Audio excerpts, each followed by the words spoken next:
एक छोटे से गांव में रामू नाम का गरीब किसान रहता था। उसकी झोपड़ी टूटी फूटी थी और उसके पास जमीन भी बहुत कम थी। रोज मेहनत करने के बावजूद वो 2 वक्त की रोटी बड़ी मुश्किल से जुटा पाता था। पर रामू का दिल बड़ा था। उसके अंदर एक सपना था, वह अपने गांव के बच्चों के लिए एक स्कूल बनाना चाहता था। लोग उसका मजाक उड़ाते, पर वह कहता, एक दिन मैं कुछ बड़ा करके दिखाऊंगा। एक दिन गांव में एक बूढ़े बाबा आए।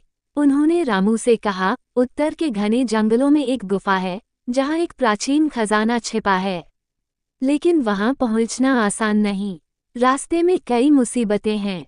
रामू ने बिना एक पल गंवाए तय कर लिया, उसे वह खजाना चाहिए, गांव के भविष्य के लिए। रामू अपने फटे पुराने कपड़ों और एक छोटी पोटली के साथ जंगल की ओर निकल पड़ा। कुछ घंटों की यात्रा के बाद वह एक गुफा के पास पहुंचा। तभी एक बड़ा भालू सामने आ गया। रामू डर गया, पर भागा नहीं। उसने अपनी पोटली से गुड़ निकाला और धीरे से भालू के सामने फेंक दिया। भालू गुड़ चाटने में लग गया और रामू चुपचाप गुफा पार कर गया। अगले दिन रामू को एक तेज बहती नदी मिली। कोई पुल नहीं था। रामू सोच में पड़ गया। फिर उसने कुछ लकड़ियां काटी और एक छोटी नाव बनाई। हाथों से चलाते हुए वह धीरे धीरे नदी पार करने लगा। अचानक नाव पलट गई, पर रामू तैरना जानता था। ठंडे पानी में संघर्ष करते हुए वह किसी तरह दूसरी ओर पहुंच गया। रामू अब उस प्राचीन गुफा के पास पहुंच चुका था। अंदर अंधेरा था, चमगादड़ उड़ रही थीं और डरावनी आवाजें आ रही थीं।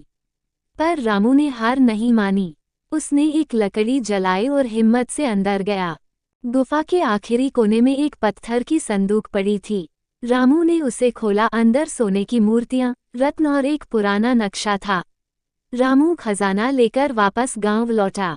पहले किसी को विश्वास नहीं हुआ, पर जब उसने स्कूल बनवाना शुरू किया तब सब लोग हैरान रह गए। रामू ने गांव में एक स्कूल, एक अस्पताल और एक कुआं बनवाया। लोग अब उसे सम्मान से रामू बाबू कहते थे।